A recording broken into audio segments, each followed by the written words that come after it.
Welcome to a special edition of Stories of Brisco and Bradshaw. I am John Layfield, better known as Bradshaw, joined as always by my WWE Hall of Fame partner, Mr. Gerald Brisco. And we've got one of the best topics that me and Mr. Brisco have ever discussed. This is fantastic. We have got the Shroud of Jesus, better known as the Shroud of Turin because of where it's located, expert, Dr. Gilbert Lavoie, who's got a book by the same name, Shroud of Jesus, and the sign that the Apostle Paul left. It's an incredible story. There's so many inexplicable things, except for the fact that it has to be a supernatural event. And we'll go into all of that. Doctor, welcome to the show. Well, thank you very much for having me. This is really a pleasure. I'm really glad to be here with you. Doc, your biography is so cool. You actually, once you started studying the shroud, you actually went back to seminary, or went to seminary, not back to, for a couple years. You studied the gospel. It changed your life. What got you interested in the shroud? Well, it was really by accident. I was just in my freshman year of college, Boston College, and I was in pre-med. And I just took a walk down with some friends into Boston and walked into this old bookstore. And there at the back of the bookstore was a book called The Doctor of Calvary by Dr. Pierre Barbet. And I picked it up only because I was in pre-med and I thought, well, it's a story about Jesus and his crucifixion. And then for the first time, I started reading about the Shroud of Turin, which I had never known about. So I got very interested in it. It seemed to be very, very well done by this physician. And when I read the book and then I put it away and I sort of forgot about it until I went to medical school and residency and the service and so forth. And then I was now I'm living in Boston. I open up the Boston Globe, and there I see a picture of the Shroud of Turin. And I said, "Gee, this is now I'm in my 30s." And so I said, I remember that book. And I talked to my wife. Said, "Let's go see the Shroud of Turin. It's going to be shown this year." It was 1978. So we got together and we went to Turin, and there I met with some wonderful people. I met, in fact, with Father Peter Rinaldi, who's was very gracious in helping me to get in to see the shroud, take photographs. Also, I met, he introduced me to all the scientists that were actually there studying the shroud, and many of them I've gotten to know, and they've been lifetime friends. And unfortunately, a lot of those fellows have passed away, but it's been a wonderful run. But I have to say that when I started as a skeptic. I wanted because I had my Catholic faith, and I didn't need anything like this, and I didn't want to perpetrate some kind of a fraud. So I was very skeptic, very much a skeptic. But and what hooked me was a blood mark, an off-image blood mark that no one had ever understood. I asked all the experts at the time. Nobody understood how that blood mark got off image. So I was intrigued by it and I pursued it. And when I continued to pursue it, I realized that it definitely showed that there was a crucified man in this cloth. And that's what hooked me. And then it went Doc, on from there. I'm sorry, didn't mean to cut you off. Tell us about the blood mark. I've heard you explain this before. This Yeah, is really an incredible assertion of evidence, at least yeah. in my opinion. That's the part that really hooked me too when I started reading about the blood marks on Oh your. yeah, the blood marks are really that tells the story in so many different ways. Okay, I'm going to try something here. It may or may not work. Hopefully it will. First of all, for your listeners, I thought it'd be good to just if you could, can you all see this here? Does this work? Can you see A little the bit down more. A little down bit this down, one down here? just a little bit more. There it is. There you Yes, go. You got down, it? down just a hair more. Just yeah, Just a little more? Yes, please. yeah. There you That go. works for you? Yes, it Yes, does. sir. Okay, so that's good. Okay, so there's the Shroud of Turin, and our interest is really not the you see these blood marks. Excuse me, these are burn marks. It happened in 1532, and they put patches in here and so forth. Since then, the patches have been removed in 2002, and they repaired it. But uh, so these patches and blood. This is not what we're interested in. We're interested in the fate image of a man here and here, and so if we go to the next picture, here we see he has all the typical blood marks that we read about in the Gospel of John. yeah, the crowning of thorns, the blood marks on the head, and then at the wound at the side, wound at the wrist and at the feet. And also, if we go back, we see again some blood marks of the head. We have this blood mark here that comes from the chest wound when he was laid down, and the blood marks again at the feet. You can't see that quite as well until Secunda Pia, a he in 1898 did the first photograph of the shroud, and he discovered the hidden image of the shroud. And look at that! Behold this wonderful thing, beautiful picture. When he first saw it, he was so amazed. He believed he was seeing Jesus for the very first time, and indeed that's indeed the case. This is on a negative plate, and he couldn't figure out how could he have a beautiful picture on a negative plate when the other one was so hazy. And he realized that what was on the original was a negative, and what he was seeing on the negative plate was a positive image. So you see the positive image of a man, yet the blood marks are actually negative. You can see how negative they are. So but the image itself is positive. And then we get down here and we see the back of the arm, the back of the whole body. And you can see many of the stripes, flog marks that are all on his back. And note they go up this way, and then they go across here and down this way, as if there was a man on one side, using his whip and with his arm and going up to his back and then down across his buttocks and then down further down his legs. It's truly a terrible scourging, and that was done and understood by Barbet, and that's the one when I first read the book. I was fascinated by that, and it demonstrates that this is really a true crucifixion. So let's get to let's go back and get to what you want to see here, and that is this blood mark here. This is the blood mark. This is the off-image blood mark. You can see it right here. I'm going to get a bigger picture for you. Now you can see the blood mark comes right off, goes on the arm, goes right off the image into a round spot like that. And so one day I decided, I didn't know how it got there. I had a lot of thoughts about it. But one day I actually took the cloth and I put it over my body, and then I saw how it draped, and then I realized how it happened. So this is how I'll show you something.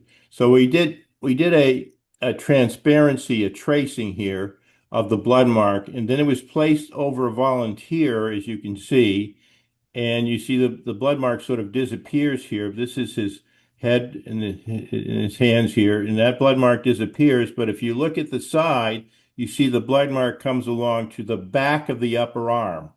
You see, that's where it is. So as the cloth was placed over his body, it touched moist blood clots, and then it was wrapped around and it touched the back of the upper arm. So how did that get there? This is not how he was wrapped or anything, but this is just to show you, illustrate that the wound at the wrist, blood came down the arm, and then the arm is basically almost perpendicular, and then it comes right around the back of the upper arm, and then pools and drips to the body. And when you read in the Mishnah or something else to that effect, you find that when the crucified, that's an ancient Jewish book, you find that the crucified, either the blood gushed from them or dripped from them, and that's what we have, blood dripping from the man of the shroud and the And crucifixion. all this indicates that it was actually this was a man that was crucified because of the way the blood flows and the wounds, right? Right. This is a proof that this man died in the crucified position without any doubt. And So, let's explain to our listeners, crucifixion wasn't done to the citizens; it was only done to the slaves and to the disbelievers and like that. So this is the reason why he's crucified, right? right. He's being crucified for treason. For the Jews want to crucify Non-belief. him for blasphemy, but then they get around and they get to Pilate and say, well, this is treason. basically. And so that's why it forced Pilate's hands to go ahead and crucify him. Now, what this blood mark actually shows, it shows that the man was died in a crucified position, and the blood actually is simply a contact process where blood actually comes in contact with a moist blood clot and just soaks into the cloth. And then obviously one of the things, all these blood marks you see sort of height and width, but this blood mark is actually gives you not height and width, but the third dimension depth. So you know there was definitely a three-dimensional man under this cloth. And that's a very important fact. You definitely prove that this is a three-dimensional man because it wraps around a body. And then the image is not a contact process. The reason being is that we know that the blood was on the back of the arm. However, um, there is no, we see that because we see the blood mark, but there's no image there. There's image here, but there's no image in the back of the arm, yet we know that that cloth touched the back of the arm. So therefore, organic matter or whatever was not the cause of this image getting onto the cloth, because if it were, we would have the back of the arms visualized there. So we know that the cloth, the image, the blood marks are a contact process, but the image is not a contact process. And finally, it's very interesting. This shows us that this is not a natural event. First of all, for the last, since 1898, people have been trying to find a natural event for the cause of this image. No one has ever discovered a natural event. Plus the fact that we have this information here, the natural events are usually global. In other words, if it happens in the front of the arm, it should happen in the back of the arm, and whatever would cause a natural event. It does not do that. So this image is not the result of a natural event. But I'm going to just share with you another picture to show you how fascinating this is. Remember I told you the arm was perpendicular, so the blood came down and around the elbow. You know, just like everybody shaving in the morning, you feel the water coming down your arm and goes to your elbow. Or if you're, washing dishes and you raise your arms up and you ask people, can you hand me a towel? And you feel that water go around the back of your arm. It's the real thing. But here we did a study using volunteers that we placed we put leather straps on their on their wrists, and also I asked John Jackson, who's a colleague of mine who did a lot of work on the shroud as well, and he asked me to go and help him out with this study we were doing. We I asked him to put a swivel on the feet as well because I thought there may be just one nail. So what happened? So we had swivels here and here, like one nail in each both one nail in each hand and one nail through the feet. So when we put him up, uh, the volunteer, he sort of hung in the classic position of crucifixion with both arms equal, and he was sort of balancing on the nail. And then all of a sudden, bingo, he fell into this position, and he couldn't help himself. And what it is we discovered because the left foot was over the right, it pushed him over this way. And we did another experiment putting the right foot over the left, and he would go the other direction. So this is that we discovered the actual mechanics of crucifixion in doing this work, and it can corresponds exactly with what we find at the blood mark. So it was a wonderful study. We were actually in awe when we realized that this is the position Jesus had been in crucifixion, the man of the shroud had been in. So anyway, I think that covers. I'll get back to seeing you guys again. It covers a few of the things about that bud mark. Very hard to talk about it without having a picture, so I'm glad we could do that. That worked, hopefully. No, and Doc, thank you so much for that. That really helped because I went through a ton of pictures researching this, trying to realize what you just said. That would have saved me about 3 days of work, but it was fun going through. It was fun going down the rabbit hole. One thing about the shroud is you talk about the blood marks. The blood coming down the wrist from where the crucifixion came down, but also the scourge marks. From what I read, 352 or 350 plus scourge marks, but they're different directions. You mentioned that Right. just a little bit. that's pretty remarkable. I mean, if this is a forgery, this is a remarkable forgery to be think that far ahead to have them in different directions because of where you would be whipping the body, right? Right. You should be whipping up, and then then you're going across down lower and it's horizontal, and then you have another angle going down, and you see it. Yes, exactly, and that's what that shows is this is really a true scourging. And the torturer make these marks. Your description of the weapon too. That they were like little balls of metal or something like that on the end of the whips that they Right, used. they had exactly. They were just on leather straps, and it was like just two balls and with a little bit of leather strap in between, and it was just used to really pick out the flesh. It's really a horrible instrument and causes a tremendous amount of trauma. In fact, Jesus, the man of the shroud, had as much with the beating that he had front and back with the scourging that probably was enough to kill him. But and we sort of realized that. How what happens when you have all that trauma to flesh. It's sort of like a burn. The fluids from your large vessels just go out to the skin to sort of just to sort of trying to heal those areas. Going out there, it just happens that way, and so your blood pressure drops. The fluid from your vessels goes away into the skin. Not all of it, of course, but a great deal, and if you don't get hydrated, you go into shock. So he didn't get hydrated, of course, and he was starting to go into shock, get very weak, blood pressure's dropping.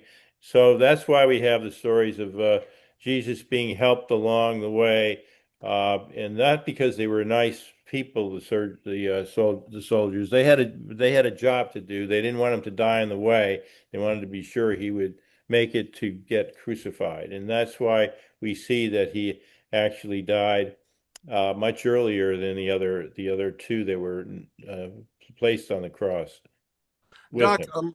I'm sorry. A lot of people love to use the term Occam's razor when discussing things that they research, and for those that don't know, it's just a fancy way of saying sometimes the obvious is the obvious, and then sometimes the obvious is true. But when I Googled and Grokked, I used Grok to kind of analyze a bunch of stuff.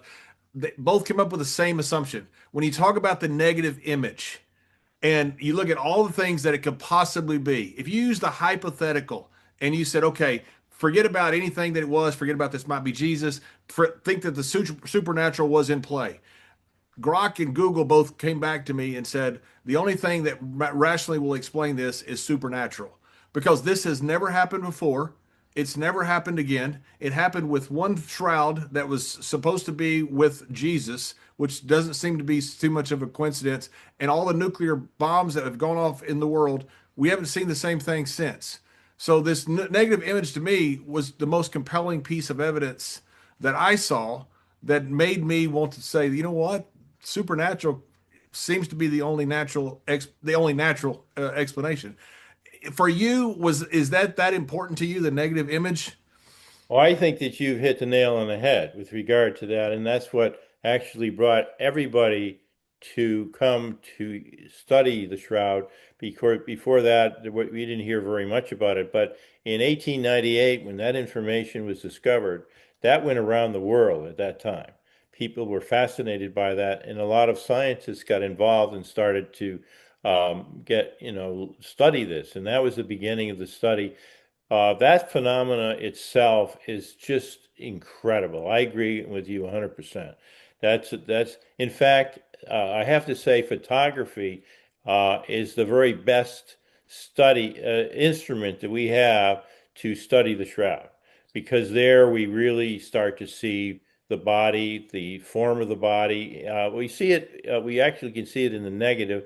Like you can recognize your sister or something in a negative uh, film that's taken. Of course, in this day and age, young people haven't seen negatives so much, but in the old days, of course, just to make that clear, we used to have a positive and a negative, and so we were everybody, all people of our age, everyone has seen those. But for younger people, they can actually change things from positive to negative, but they're not used to doing that. But you're right. I think it's a wonderful phenomena that really tells you so much and shows how what an amazing image this is.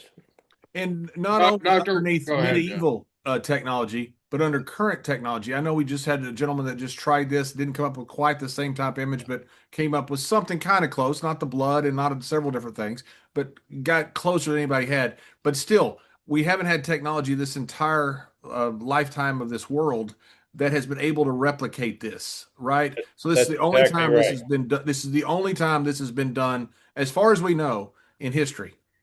Right. So this we absolutely the people have searched uh, burial cloths. People have tried to reproduce this, and they cannot reproduce it yeah, let's say at the microscopic level. And I could show you if you're I could get back and if you're interested, I could show you the levels of that. I have a photograph there that shows the microscopic level. Please show us. Please show us that. 64 times magnification. Okay, let's go back and I'll just see if I can get that up for you. Uh, okay. Well, first I'll show you the blood mark, okay, and then I'll show you the image without a blood mark, which is actually the image here. And if you bear with me here, tell Yep, me. go down just a little bit, please. Okay. A little bit more, Yeah. a tad more. Okay. Okay, we're there. Okay, perfect. So you see, this is over a blood mark at the chest wound, and a lot of it has been abraded, the blood. But in between here, you see, these dark areas. Those are blood. It's sort of a. Uh, uh, can you see them? What I'm talking about? What I'm pointing to? Can you see Yes, those? sir. Yeah. So those are actually the blood gets onto the cloth. It's soaked into the cloth. And actually it's soaked all the way through. So people, when they were burying the man of the shroud, they saw those blood marks soaked through to the back of the cloth. Okay, that's and you can see them on the back of the cloth as well. Now this is magnified at 32 times magnification, and you can see this basically the debris that's on there. We know that that's blood. That was studied by Al Adler, who I knew very well. He was a chemist and an expert in porphyrins, and porphyrins are the breakdown of blood. Excuse me. And they and so we know definitely it's blood. And most the other so the important thing here is that uh, this image, if you scrape away the blood from these fibers, you find no image underneath the blood. So therefore, whatever caused the image was the blood protected the fibers from getting the image on it. So we know that the blood definitely came first. Okay, the blood came first. So we're going to go now to the a micrograph taken at the area of the nose. This now is 64 times magnification. And here you see the fibers that are made up of many uh, tiny little, these are threads. I'm sorry. These are all threads made up of tiny little fibers. You can see the little fibers here. And it's the yellowing of these fibers that is the base of why you see the image. And these fibers, each one of these little fibers, individual fibers, you see white ones right next to yellowed ones.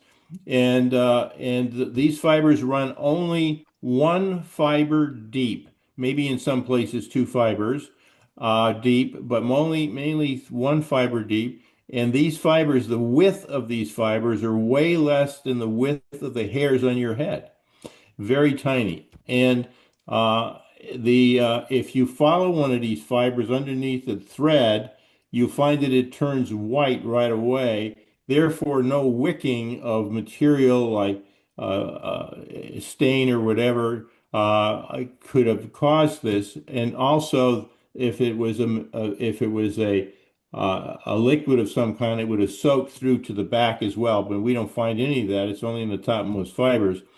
And so light, heat, and acid can cause the yellowing is caused oxidative dehydration of the cellulose, and that becomes, that causes the color.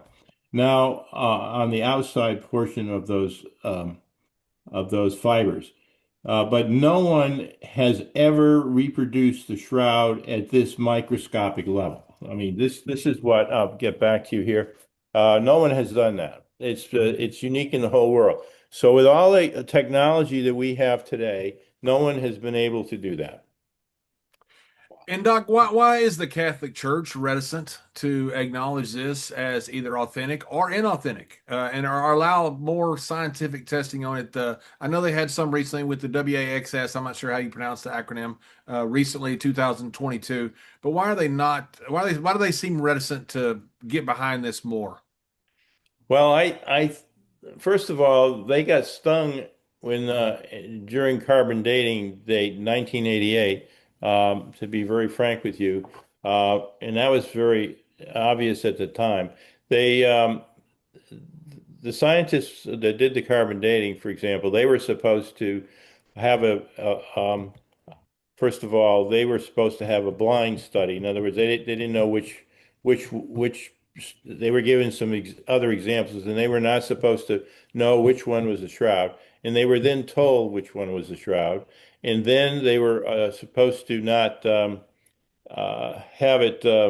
Oh, yes, there was there was a known sample, a known date, and they were not supposed to get the date of that, that sample that was, in other words, here's a sample, and we know the date of it. We're not going to tell you, but they did tell the scientists that, so they didn't follow the protocol, and there's a few other things that they didn't follow the protocol with. And so they were, oh, the other thing was they weren't supposed to contact each other and whatever. And so all those things occurred during that period of time. So I think the church was a little upset about that. Uh, I think first of all, there are several popes that really thought a lot of the shroud, and some of them would say basically this thinking in terms of this is the shroud of Jesus. This is their personal thinking. The church has not made any official remark about it, but it considers it something worthy of veneration. It takes care of the shroud. I think the church is not the bad guy. I think that just like the people before uh, had the shroud, they didn't want to have anybody do experiments on it either. Everybody was out there to protect the cloth, to be sure that it wasn't destroyed. Uh, let's give you the extreme example. Before they did carbon dating in small little batches, they had to have large batches to do carbon dating. And if they let half the shroud become, that was the joke at the time. We just burn half the shroud and see if it's real when we find out that it is real, that kind of thing. So in other words, the churches and the people that have owned the shroud have always tried to protect it from any kind of damage. So that's not a bad thing. I think they will be open in some point in time, probably to do non-destructive studies again. I don't know when that's going to happen, but I think we have really enough information now that can tell us what this is. I don't think that we have to really worry about that. I don't think that's not my concern anyway.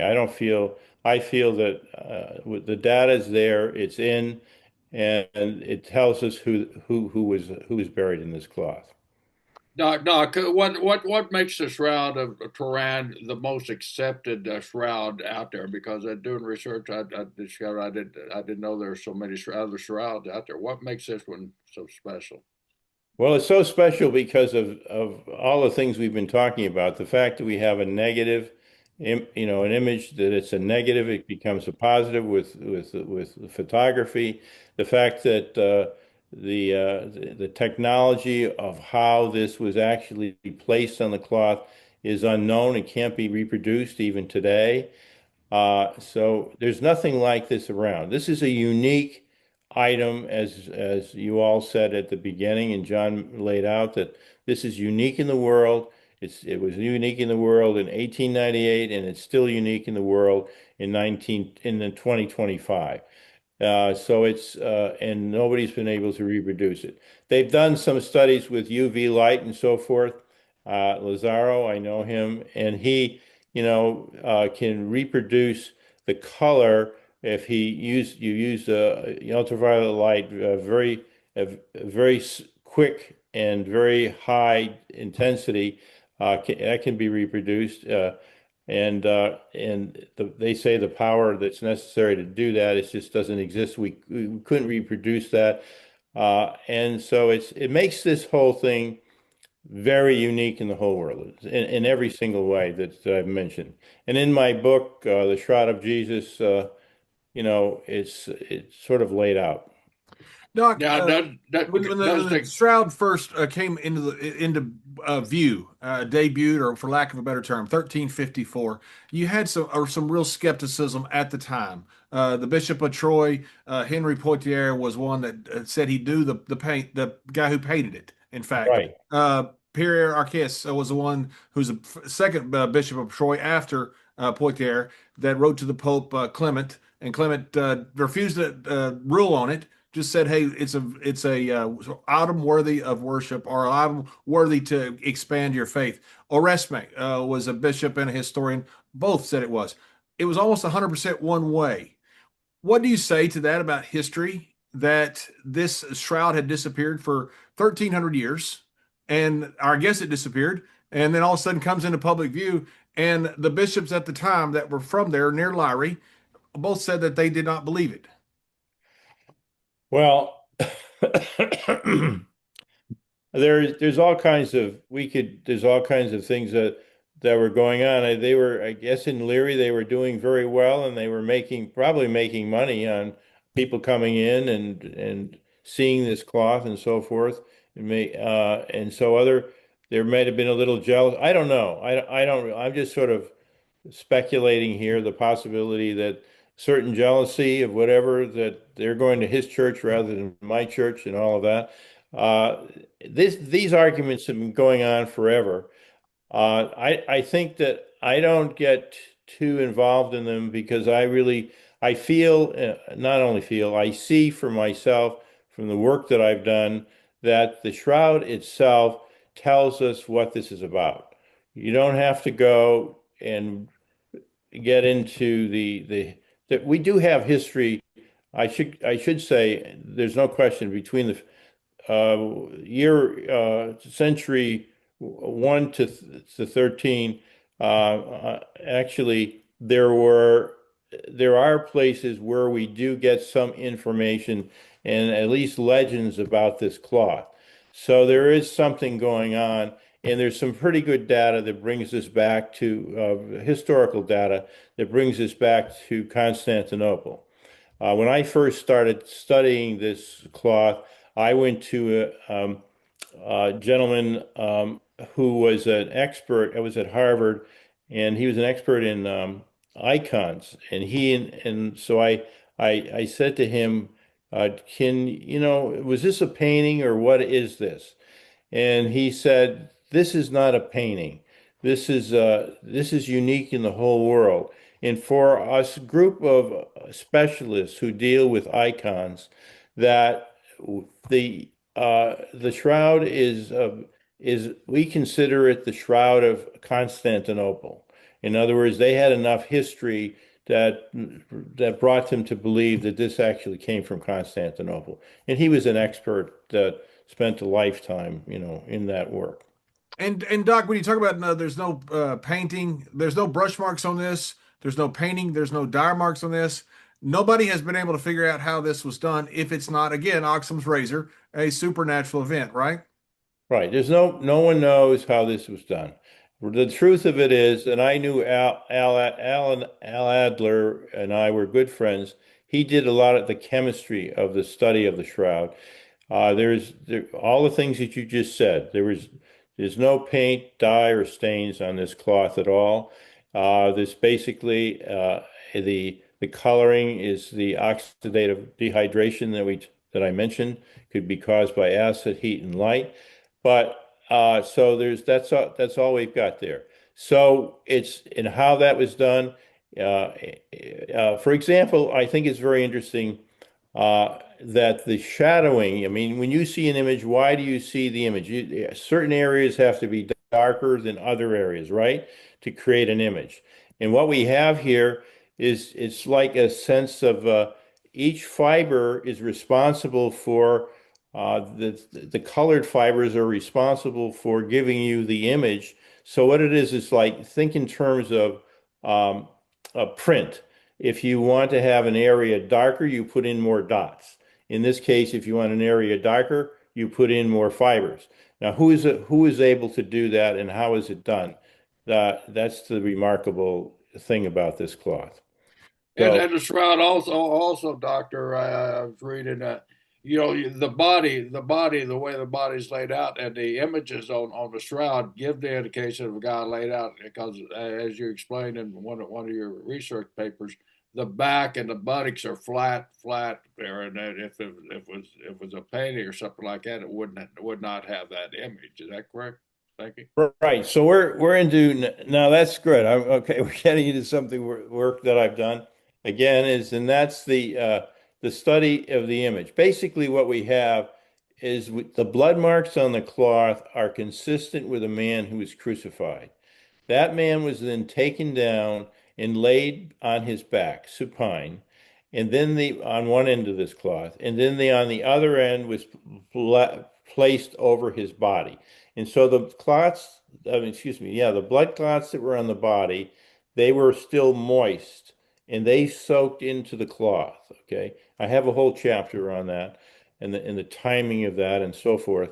And that's soaked into the cloth. So everything is consistent. And so for most of my life, I believed that the man of the shroud was somebody laid out in burial, and that's the way it was.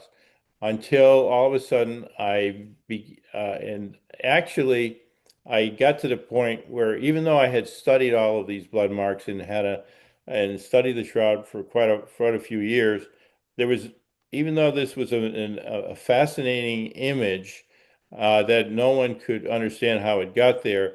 I felt that there was still nothing that told me that this was actually the moment of the resurrection because you have a man laying out there in death. He's still lying down and he's laying in death. So one day I realized that I was wrong about that. And so what I could do is we could share you some photographs, okay? Maybe it'll be a little helpful sort of for us to do that. How about, so I'm going to go back, see if we can Right. get to some more photographs that I can share with you. Hey, and Doc, not to cut you off, but the Shroud of Jesus book that you've written has all this well documented and chronicled in pictures, and you can make all your assertions yourself as you go into detail to say. So the Shroud of Jesus book has all this as well. Right. The Shroud has it there, and you can make it. I'm not here to tell people what this is and hit them over the head. That's not my purpose. I wrote the book in a way of discovery, what I discovered and how I discovered it from the point of view of just plain observation. So I'm not talking about hypotheses here. I'm talking about strict observation. What you see is what you get kind of thing. So I'm going to share with you some why what happened here. And let me just take a second to get that together for you so we can have a short discussion about that. Okay. Now, okay, we'll just turn this around again and just tell me when you're Just a little bit lower, Doc. okay. A little bit more, and you got it. There you go. Perfect. There we go. Okay, good. So this is a black and white photograph of the shroud cloth as it is, okay? This is basically the blood marks are positive, they're on the cloth, and this is actually a negative. That's the negative. And when you take a photograph of it, the negative becomes positive. So, but this is the original cloth as it is. So we're looking at that. And so when I I went ahead and I was doing another experiment. If we have time, we can get back into that one as well, but we may Sure. not. But so I took the photograph of a man who was lying down, a bearded man lying down in the supine position of the position of burial, lying on his back. I took a photograph of him, and I was very excited because when the negatives came back, I wanted to compare it to this photograph, which was a negative. Okay, so I took the negative of the photograph I had of my volunteer and compared it to this photograph of the man of the shroud. And this is what I came up with. He's lying down, and I'm comparing it to the man of the shroud, and I say, this is a negative, and this is a negative, but this doesn't look like this. This doesn't look like this because there's light areas around the eyes, under the nose, under the lips, and I see nothing here. Sort of a bland, no, none of that. So I was very upset about the time. I said, people are telling me this is a negative. Remember, I was a skeptic. And so this is supposed to be a negative, and this is a negative, but doesn't look like this. This isn't the kind of negative that I would expect, and I was sort of upset about the whole thing. And then I started going through, for some reason, the rest of my photographs that I had, and then I came across this. Now, this is the same gentleman that I would, as same man, but in this case, by accident, he happened to be at my dining room table, and the lights were coming from above him and whatever, and like in any room, and all of a sudden I see the lights around the eyes, under his around his eyes, under his nose, at the lips, like I see here on the shroud, and I said, "My gosh!" I was awestruck because this man was sitting upright, and it was the same as the man of the shroud. So I said, the shadows, these are shadows, what look like shadows around the face of the man of the shroud, that the man is actually looks like he's upright rather than lying down. And I was so awestruck, I actually backed out of the room where the photograph of the shroud was, and it was sort of a moment of epiphany for me. And since I said, maybe then indeed this is the moment of the resurrection. He's now upright. So I got rather excited about that, and then I got my composure, and I came back, and I started to look at it some more, and then I did another study with basically light coming from above, and you see the same kind of light areas around the eyes, under the nose, and then you see some light areas under the pectoral muscles, which you see here, and then between the fingers and hands, just like you see here. So from the point of view of light, it looked like the man is actually upright. But then I said, was there anything else about this shroud that indicates that we have an upright man? So then all of a sudden, the elephant sort of entered the room, and then I started to look at the hair, and I said, look at the hair. It comes all the way down to his shoulders and all the way down the back. And I said, my gosh, the hair of this man is consistent with that of an upright man, not somebody lying down. Now remember that I'm a physician, and that many, hundreds of patients that I've seen with long hair, I help them to lie down on the table, and where they have long hair, the hair always falls back, and it's also flattened in the back. I mean, obviously. And so the hair is, but this is hair that's consistent with an upright person rather than somebody lying down. So this is a comparison of a young lady with hair flowing down, and they're both negatives. And then here's another one, and her hair flows down as his hair flows down. And then what happens to a young lady when she lies down, you see the hair just drops back. And so then I said, is there anything else? So we have, first of all, we've been dealing with first of all light. Now we're dealing with gravity and its effect on hair and how it flows. And then I said, well, there's another thing we could do. What happens to a body?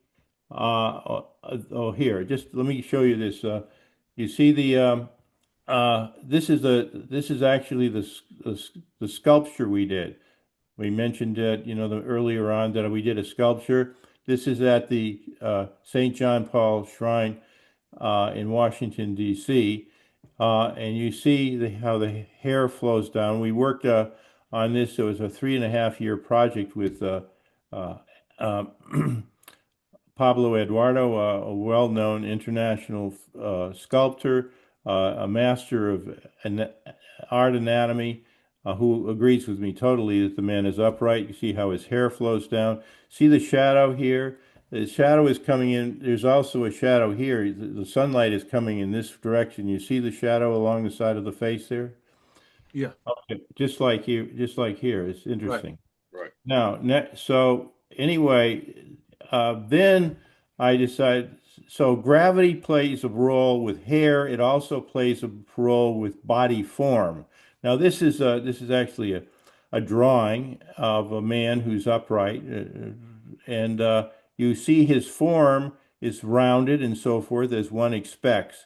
However, when you lie down or you sit down, your form starts to change because of gravity.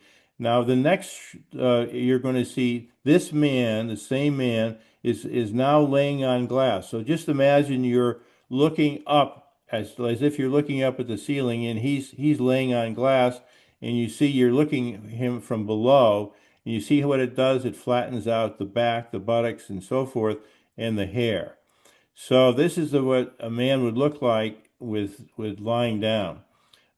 Even some people talk about rigor mortis. Even in this, there's that's been discussed since 1978 when I went to Turin. And indeed, there is forms of things that indicate some rigor mortis probably did incur with this body. But regardless of that, there's no rigor mortis in hair, and there's no rigor mortis in fat.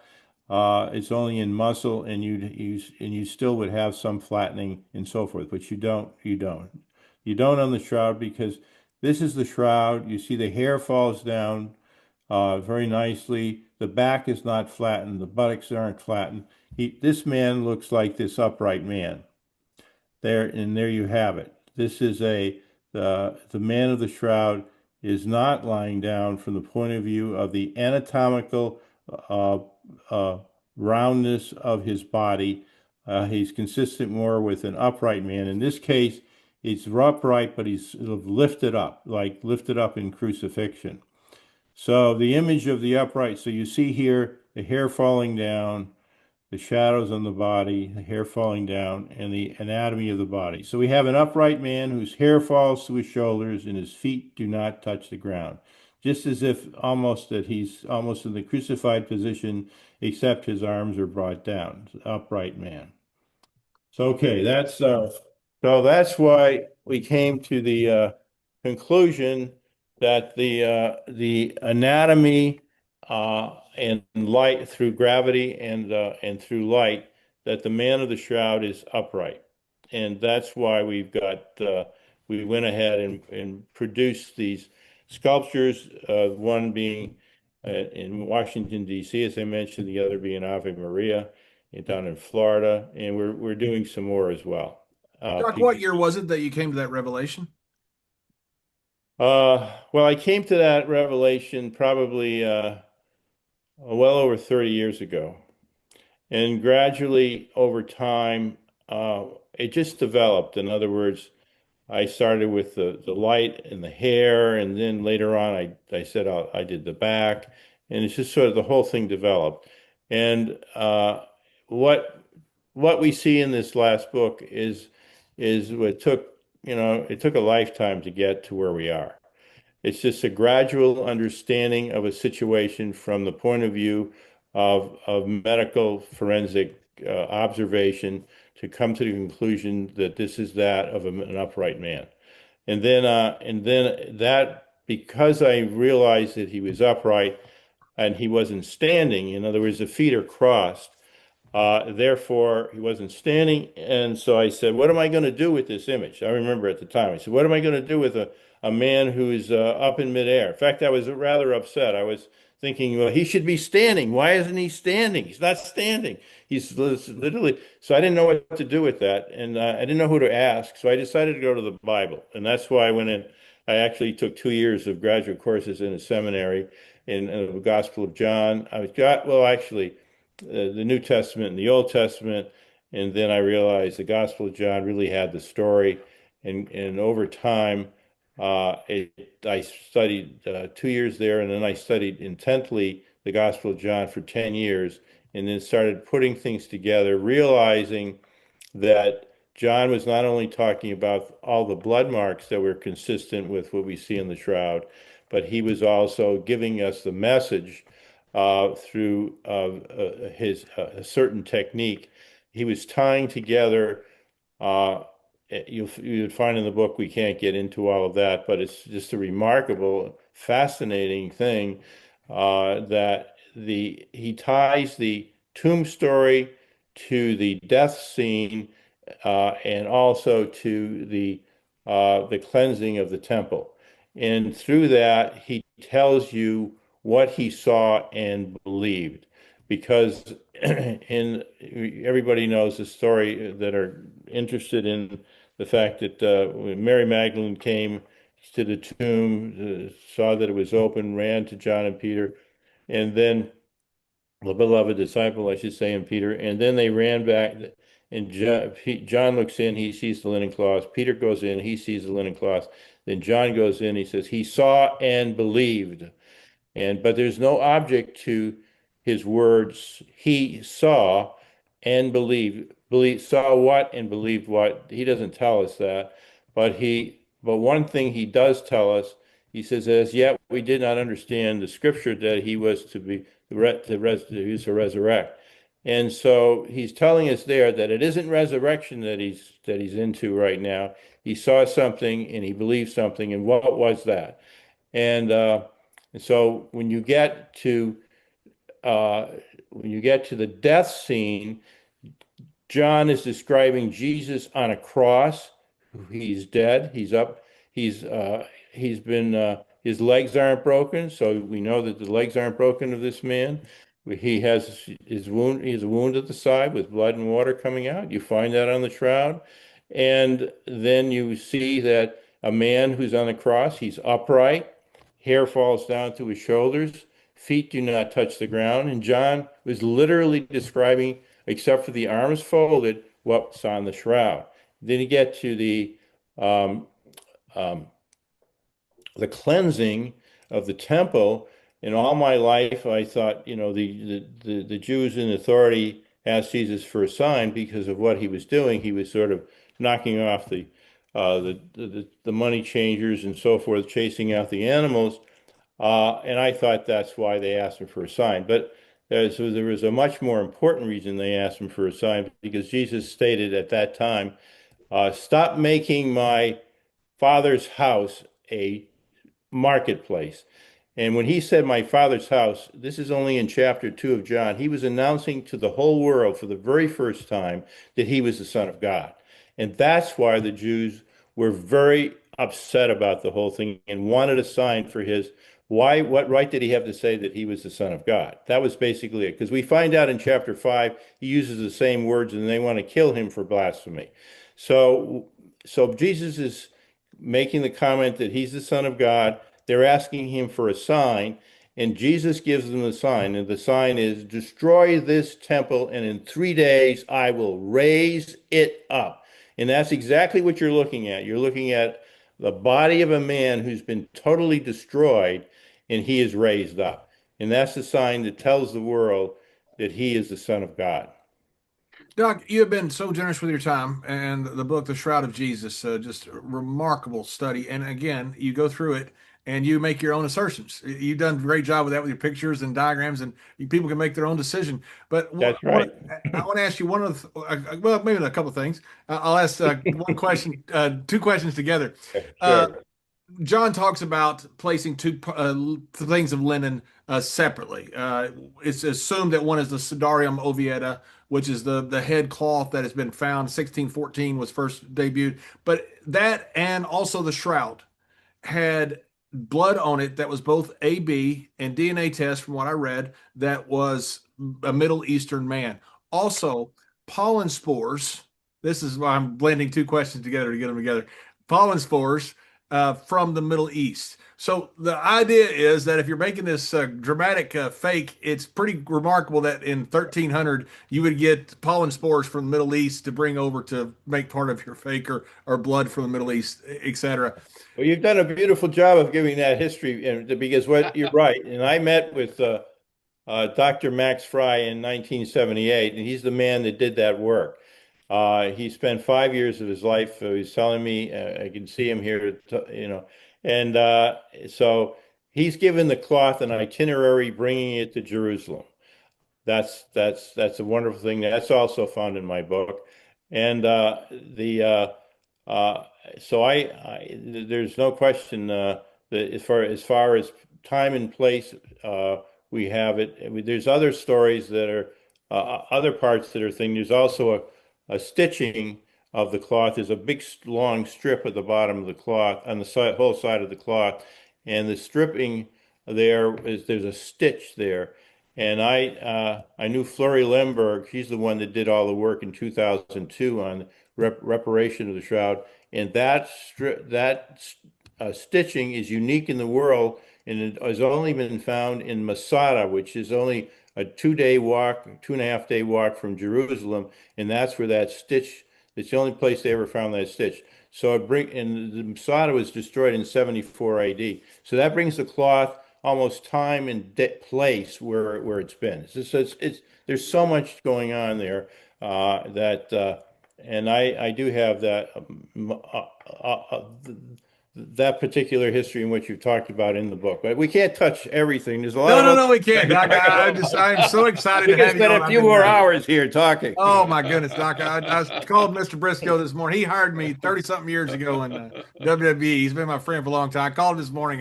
I said I'm so excited about this interview. This is going to be so good, and it's lived up to all the hype. It's been fantastic, Doc. One last question, please.